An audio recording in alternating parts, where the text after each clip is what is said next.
So, good evening, future criminologists. I am Lenden Obra and I'm making criminal justice education easy for you. So, let's go with, kasi nung tayo first year, ang ating pinaliwanag is Miranda Doctrine, right? Miranda Rights. So, ngayong tayong second year, masasagasaan na natin ang Mahinay Doctrine. So, ano nga ba yung pinagkaiba, if there is, or if there is any similarities with Miranda Doctrine and Mahinay Doctrine. So, kung narinig niyo na ba ang Mahinay Doctrine?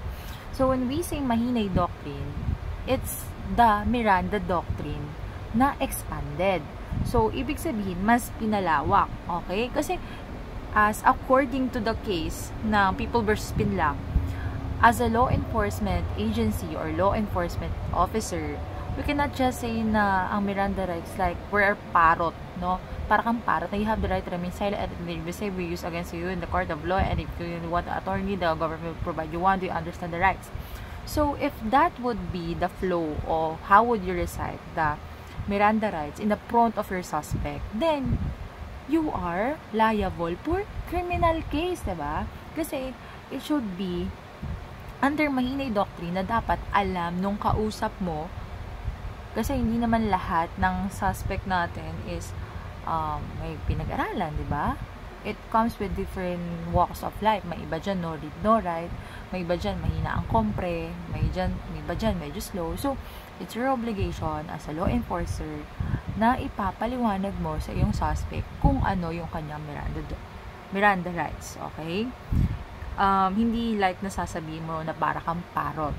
Kasi although, alam mo yung sinasabi mo. And alam din ng iba. Pero paano naman yung iba na hindi naman halos nakapag-aral? So, simpleng English o kahit man lang Tagalog mo nang sinabi, ay hindi niya yun maiintindihan. So, let's go with the Mahinay Doctrine. Mahinay Doctrine again, so I have to explain this. Like, I'm just having a simple conversation with you para ako nakikipag-usap lang para mas madali nating maintindihan, di ba? Miranda Doctrine, yung Miranda rights na sinasite natin yan during the arrest, or it could be an arrest na with lawful grounds or unlawful grounds, with legal grounds or without legal grounds under Article 125 the Revised Penal Code and Article 124. So that would happen. Yung sinasabi natin, you have the right to remain silent. Anything that you will say will be used to you against or in favor for you in the court of law. You have the right for an attorney, and if you cannot provide one, the government will provide you one. So, as simple as that. So, that's the Miranda Doctrine. Mahinay is the Miranda Doctrine that expanded. Okay? Mas pinalawak, mas comprehensive. So, Mahinay Doctrine covers all of person that which is been arrested, detained, invited, or under custodial investigation by a police officer, any law enforcement officer, or in a law enforcement agency. So, ano yung person, ma'am? So, person, kahit na sinong tao, di ba? Regardless kung there are, kasi we have two kinds of person. We have natural person and juridical person, di ba? Kung sinabi natin natural person, syempre, yun yung tao, di ba, na may katawang lupa. And when we say the juridical person, could be the corporation, the partnership, and so on and so forth. So, person, regardless kung ano yung edad niya, okay, kung ano yung kasarian niya, ano yung pinaniniwalaan niya, so, as general. So, that's person na under ng arrest, inaresto mo. Okay? Ma'am, anong cover sa arrest? Both with warrant arrest and without warrant of arrest. There are all subject for Mahinay Doctrine. So, again, ano pa? Yung mga taong inaresto, yung mga taong detained like kinulong, diba? Kinulong siya without legal ground. Pag walang legal ground na kinulong niya, that would be tantamount for the crime of kidnapping or serious illegal detention, right? So, Article 124 and 125 of the Revised Penal Code if there is a legal ground. So, lahat sila is subject for, or they can avail their rights for Mahinay Doctrine. Another is for those person who's been invited. Invited nino, birthday ba yan? So, invited ng mga police, diba? Invited ng PIDEA, ng NBI, ng mga law enforcement officer or agency, ni-invite sila sa kanilang himpilan o estasyon para magbigay ng kanilang salaysay, or if there are witness or suspect or person of interest. So, there are subject for custodial investigation. So, sila. Another is, the last one, na mga tao na pwedeng mag-avail ng Mahinay Doctrine ay yung mga taong under ng custodial investigation. So, ma'am, ano yung custodial investigation? So, custodial investigation is being initiated. So, ginawa, no? Sinimulan ng isang law enforcement officer na kung saan ay ang tao, hindi na tayo basta nag-general inquiry o nagtatanong sa tao. Ang ginagawa na natin ay nakafocus na tayo sa suspect. So, meron tayong suspect na na-focus tayo sa kanya. And then, after na-focus tayo sa kanya, we're just like interviewing. Di ba, meron naman tayo sa tools ng ating fundamentals of criminal investigation. We can use interview and interrogation. Pag interview, just a simple inquiry, like, anong pangalan mo? Di ba? Ganyan. Sa custodial investigation, kailangan interrogation. Okay? Meron kang in-invite, meron kang finors na dalhin sa inyong police station para lang magsalita ng mga incriminating answers. Okay? So, pipilit natin siya, ine-interrogate natin siya. Pag sinabi natin interrogation, yung taong kausap natin, reluctant o ayaw makipag-cooperate, ayaw umamin, o talaga namang hindi siya ang gumawa ng krimen. Sabi, hindi po akong gumawa ng krimen yan. So, ang gagawin ng police, gagawin niya lahat ng art and science na pwede niya magawa for them to get the confession or admission na kailangan nila sa kaso. So, you are subject for custodial investigation kapag ikaw mismo, yung mismong liberty mo is restricted na, di ba? Na-restrict na ng mga law enforcement na kumuha sa'yo, nagpilit sa'yong sumama sa kanilang police station. That is custodial investigation. So, bakit natin kailangan alamin yung mga bagay-bagay nito? Siyempre, kailangan natin alamin yan kasi para alam natin kung sino lang ang mag-a-avail ng Mahinay Doctrine. Kasi may mga senaryo sa loob ng police station or mga ginagawa ng mga police officers, ginagawa ng mga law enforcement officer na hindi naman pwedeng mag-avail ng Mahinay Doctrine or Mahinay Rights or the expanded Miranda Doctrine. Okay? So, ma'am, kung yun yung custodial investigation, kung yun ang meaning ng custodial investigation, pwede ka pa bang magbigay ng mga halimbawa pa ng custodial investigation para magets namin? So, we have different and other example for custodial investigation. So, first one, kunwari si Ana ay suspect sa pagpatay kay Ben. Okay? Pumunta ang mga police officer sa bahay ni Ana at pinipilit siyang pumunta sa police station at pinipilit ng mga police na sumama si Ana. Okay? Pagdating sa police station, pinapaamin itong si Ana at ini-interrogate at sinasabi na umamin ka na sa kasalanan mo. So, you are under for custodial investigation. Si Ana ay under sa custodial investigation. So, ikalawa. So, we have first example. So, second example naman, ganito naman. Si Ana, kasi nga siya ang suspect sa pagpatay kay Ben, di ba? Si Ana ay pinuntahan ng mga pulis sa bahay niya. Nung pinuntahan siya ng mga pulis sa bahay niya, binitbit siya sa kanilang police station. So, pinilit na sumama, no? So, ikaw, syempre, pulis yan, sasama ka dahil sa takot na baka may mangyari sa'yo pag di ka sumama. So, si Ana, sumama siya sa mga pulis. Pagdating doon, hindi naman siya pinipilit na umamin. Hindi naman siya sinasabing umamin ka na sa ginawa mo. Ang ginagawa lang kay Ana ay tinatanong siya ng mga incriminating question. Okay? Self-incriminating question. Katulad ng, andun ka ba nung nangyari ang krimen? Kasi sabi ng ibang witness ay andun ka. Siyempre mag-aalibay ka. Yung parang there is already the presumption na ikaw nang gumawa. No, napaka-incriminating na ng mga question na binabato sa'yo. And, ang tanong, ma'am, custodial investigation pa rin pa yun? Of course, they do, no? Hindi kailangan na aamin si Ana o hindi siya aamin sa mga tanong or interrogation ng police for them to be qualified as a custodial investigation. The moment that there is a restriction to the liberty of Ana itself, na nasa loob ng police station and he is or she is subject for interrogation, that considered as already a custodial investigation. Another example is that, what if naman iba naman ang sitwasyon, ma'am? Okay? Siyempre, balik tayo kay Ana para di tayo nawawala. So, si Ana nga ang suspect sa pagkamatay ni Ben. So, sa halip na ang gawin ng mga pulis ay dalhin siya o bitbitin siya sa police station, iba naman yung trip nila, no? Iba naman ang nangyari. Ang nangyari, pumunta yung mga pulis sa bahay ni Ana, tumatok, nanong, andyan ba si Ana? Okay? Tapos sabihin, bakit niya hinarap si Ana? And then sabihin ng pulis, kasi po, prime suspect po namin si Ana eh. Nandito lang kami para magtanong sana ng mga ibang detalye. Okay?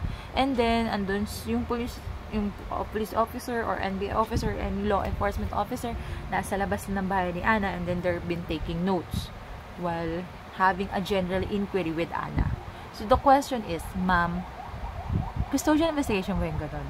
Kasi andun pa rin yung police sa labas ng bahay eh. Pag ganun na yung nangyari, class, hindi na siya custodial investigation. Kasi nga, sabi ko, custodial investigation, if they're started to ask incriminating question, there is the restriction na sa liberty. Okay? And also, Ana is subject, or a person is subject for interrogation. For the, what I've been said na example, there is no interrogation at all. There's no restriction of liberty at all. Okay? So, there's no incriminating questions then, diba? What the officers do is that they just been standing in the front of house of Miss Ana and then starting to have a general inquiry. Nagtatanong lang sila for some info. And then they're just taking some notes. So, that is no longer a custodial investigation. So, the question is, ma'am, ano ngayon kung di yun custodial investigation? Ano ngayon? So, the effect is, Ana would, can never have, or can never invoke his right to mahinay doctrine. Okay? Kasi nga, wala naman siya sa elements ng mga taong pwedeng mag-avail ng mahinay doctrine. Kasi hindi naman siya detained, hindi naman siya arrested, hindi naman siya invited, hindi naman siya under custodial investigation. So, therefore, he can never invoke for mahinay doctrine. Kasi sabi ko nga, ang mga nag-invoke lang for mahinay doctrine ay mga taong inaresto, inimbita, kinulong, at under for custodial investigation. Last example for mahinay doctrine is that, ma'am, paano naman kung ganito naman yung senaryo? Hindi pinilit ng police na sumama si Ana doon sa police station. Walang pamimilit na nangyari. Kasi ang nangyari po is tumawag po yung mga pulis kay Ana. Nung tinawagan si Ana, sinabi ng pulis na, Ana, kailangan mong pumunta dito sa police station kasi ikaw ay aming primary suspect. Iniimbitahan ka namin dito sa presinto para sumagot ng mga ibang mga katanungan na konektado sa krimen na to.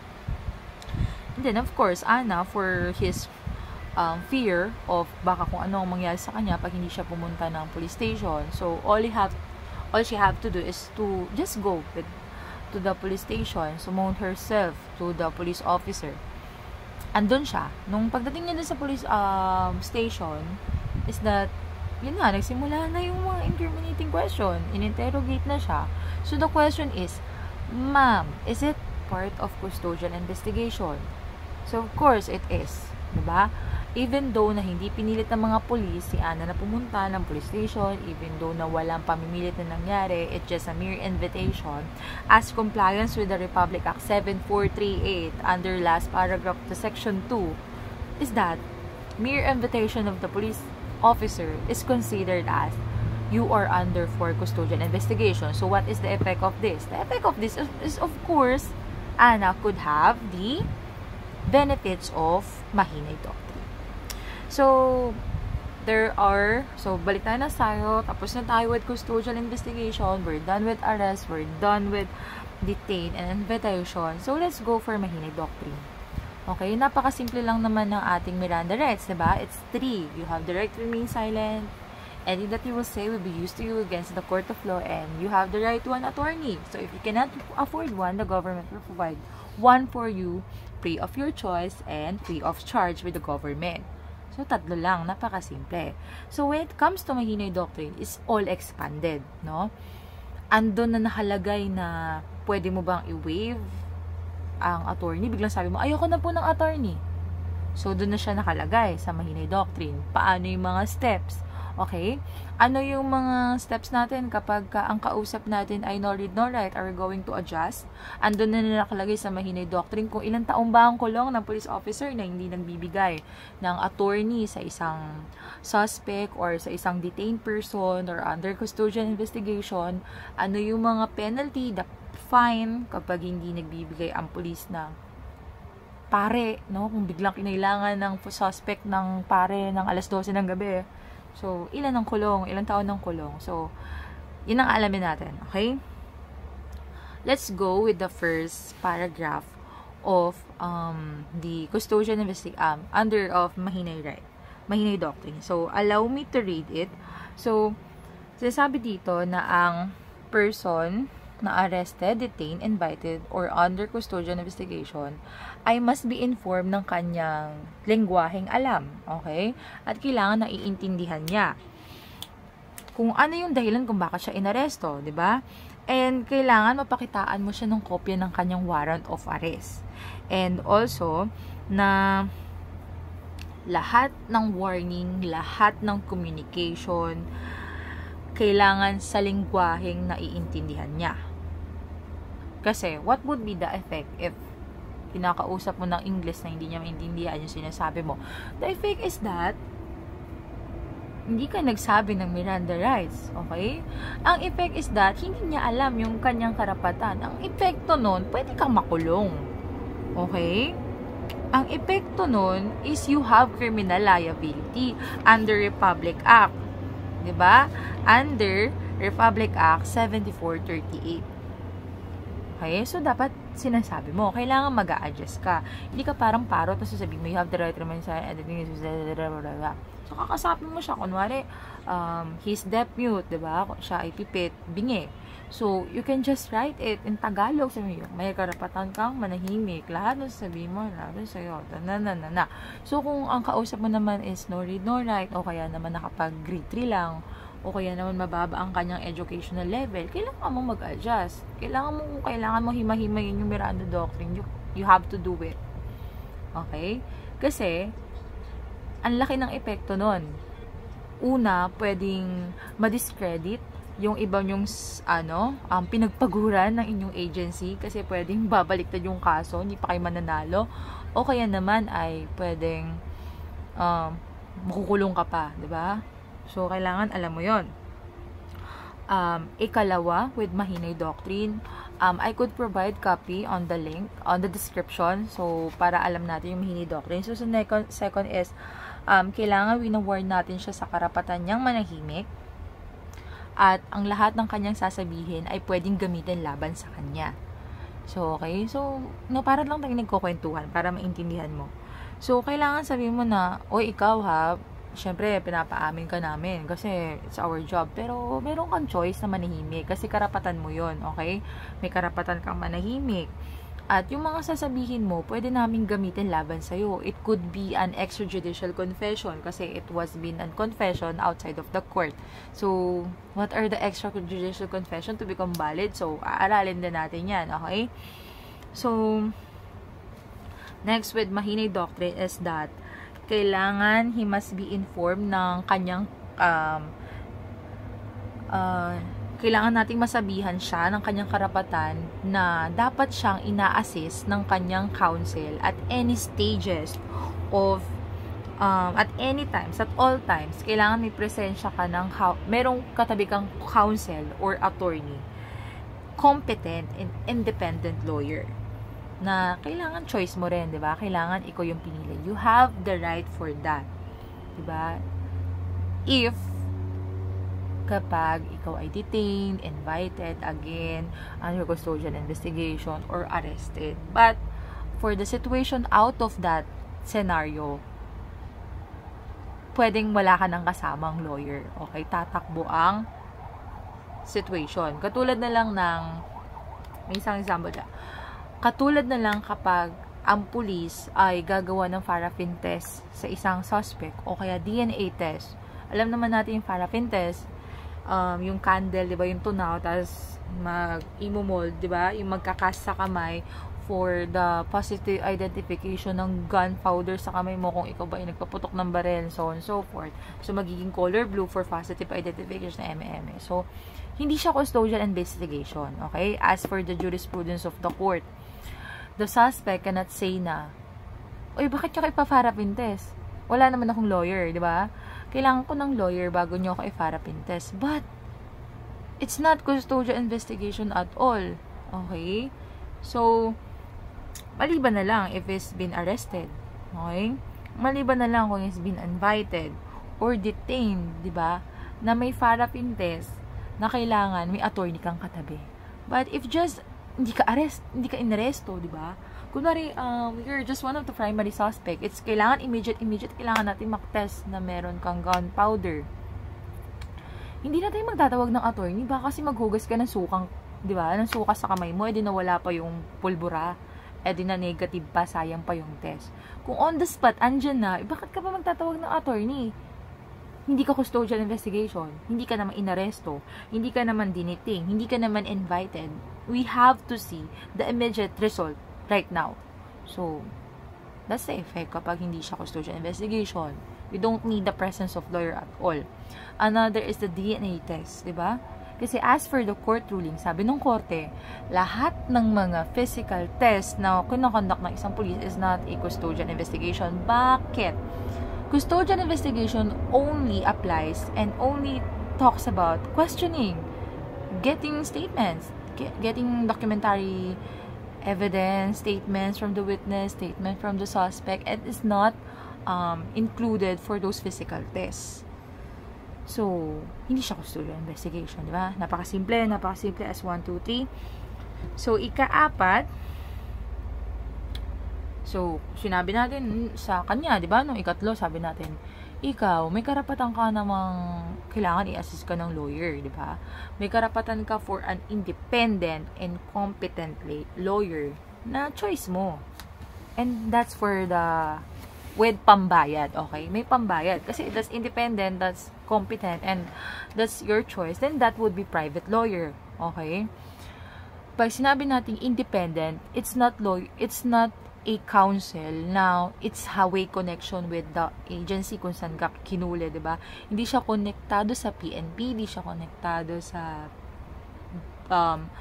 PDEA or NBI. Independent. Practicing law. Privately. Competent. Magaling, diba? So, kung gusto mo mamili ng magaling, gusto ko yung may mga laging laging may pinapanalong kasong attorney. So, it comes with price, diba? Gusto ko ng, yung lawyer na hawak ng kaso ko, yung meron akong tiwala sa kanya. Okay? Na ipapanalo niya yung kaso ko. And that's for those na may pambayad. So, paano naman kung wala naman akong pambayad? So, let's go with the next, with the fourth, Mahinay Doctrine. Na kailangan natin sabihin sa kanya na kapag ikaw, wala kang pambayad ng attorney. So, kung hindi mo kaya, hindi mo afford ng pera mo ang serbisyo ng isang private lawyer o ng isang lawyer, bibigyan ka namin. Okay? Galing yan sa gobyerno. And that is free of charge kasi it could be PAO lawyer. So, dapat sasabihin din natin yon. So, what if na hindi tayo nagbigay ng lawyer sa kanya? So, ilang taon tayo makukulong? So, let's go with the Section 4 of the Republic Act 7438 under the penalty clause na sinasabi na kapag isang police, isang law enforcer, ay hindi nag-provide ng attorney, hindi nagsabi ng kanyang karapatan para na mayroong karapatang manihimik at kapag nagsalita ka, magagamit laban sa'yo, of course, pwede ka mag-suffer sa kulungan ng hindi bababa ng 8 taon at hindi sa tatagal ng 10 taon na pagkakakulong at pwede ka pa magbayad ng fine na 6,000 pesos. So, hindi na rin siya joke kung makukulong ka ng hindi na bababa sa 8 taon at hindi na sa tataas pa sa 10 taon. So, malaking taon na rin yun. So, kaya we better na i-inform natin sila na meron silang karapatan for an attorney and also meron silang karapatang manhimik. So, at all case, we should know Mahinay Doctrine, especially for those students who have the ambition to become law enforcer, have the ambition to become a PNP, member of PNP, PDEA, NBI, and any among others na especially for PNP kasi PNP is a superhead of the all of the law enforcement agency. So especially kapag mga ganon, di ba? Kailangan alam niyo yung mga ganon kasi you could be in prison for just hindi ko alam kasi. So pwede kang makulong. So ikalima, under Mahinay Doctrine, so allow me to read it, that whether or not the person arrested as a lawyer, he must be informed that no custodial investigation in any form shall be conducted except in the presence of his counsel or after a valid waiver has been made. So, ito na. So, kakausapin kita ng para bang magkausap tayo para magets mo to. So, whether or not yung inaresto mo may attorney o wala, kailangan mong sabihin na, hoy, ikaw, meron kang karapatan na dapat i-assist ka ng lawyer mo sa kahit na anong stages ng custodial investigation na to. So, hindi kami pwedeng mag-investiga ng custodial investigation na magiging valid kung wala ka namang kasamang attorney. O kaya naman kung wala tayong valid na waiver. Okay? Ano yun? Diba? Anong waiver? Ano yun? Yun sa mga intrams ba yun? Para pag kung namatay ka o nasa aksidente ka, labas yung school.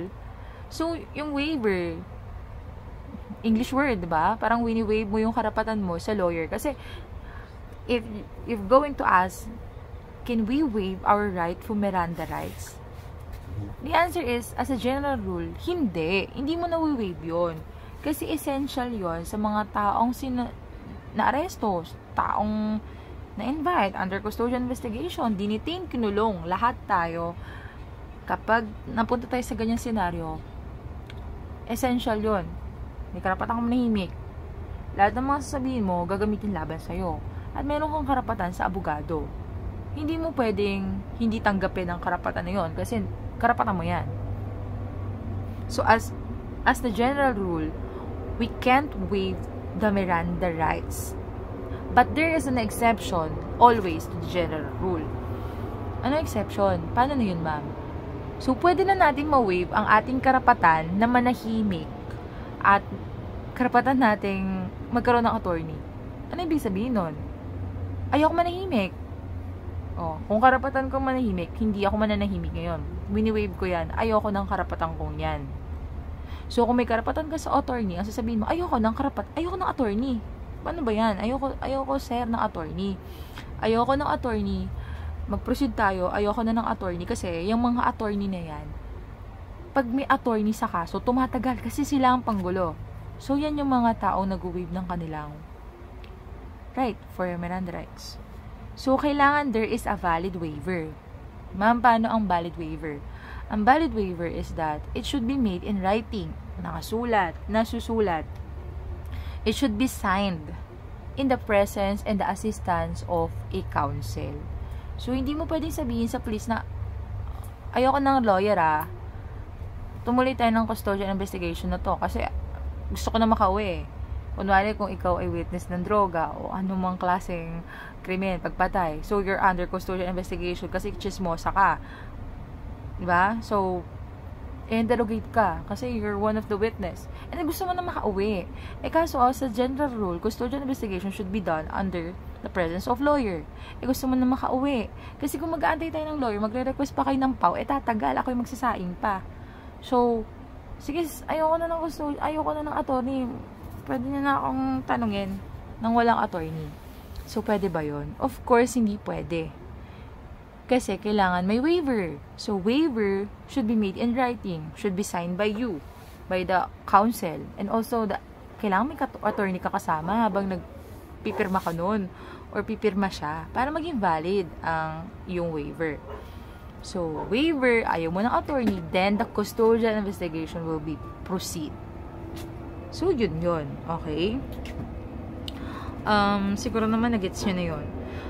Next one, for the Mahinay Doctrine. So, allowed me to read. Meron naman tayong mga resources sa So, the person arrested must be informed that anytime he has the right to communicate or confer the most efficient means, telephone, radio, letter, message, with his lawyer or any member of his immediate family, medical doctor, priest, pare, or chosen by him from his immediate family or his counsel.